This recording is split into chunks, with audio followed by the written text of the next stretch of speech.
Hi, Sean. Welcome to my master's interview. Thank you. Thank you for your time. And thank you for being here today. Of course. Thanks for having me. You're welcome. Sean, we're going to touch base today on technology. And there's three bullet points that I would like you to answer on. And the first question would be, can you please define what technology means to you?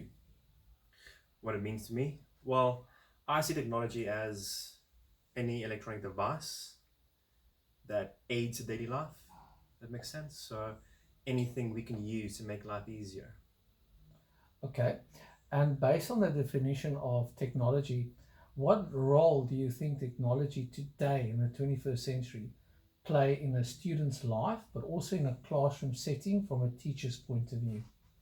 Well, as you know, parents play a vital role in kids' education, and I believe technology makes it readily available at home. You can easily take content from the classroom and get that directly into the living room of the kids' household.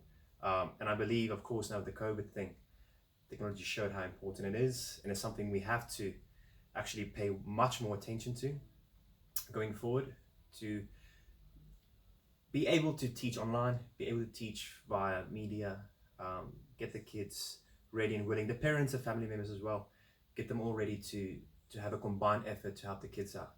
I just think it creates a direct path between the teachers, the parents, and the kids to form a union front, especially in education. Just makes it so much easier. There was a gentleman with the name of Simon Sinek, and Simon Sinek specifically spoke about the golden circle, and he said companies tend to think about the what instead of the why. So basically, they work from the what, how, and then the why. Where if you get a company like Apple that's been so successful, but it hasn't been on the market as long as a Dell, they are successful based on the why question. So, from your professional experience, how do you think a why could be a better setting and a question that you can answer to combine it with technology in a classroom as well, where you can ensure that that student that you work with exactly know what tool to use for that specific task? Okay, well, that's a very good question. I mean, if you start from the base of why, I think the what would become a more of a generic answer, won't it? Because if you address the why, you sort of figure out what you have to do. Now, for example, if you take something simple as writing a lesson plan or writing a syllabus, if you start with the what, so okay, I have to do a syllabus, let's go and Google what is a syllabus, what do we have to do? We have to do unit 1, 2, 3, and 4.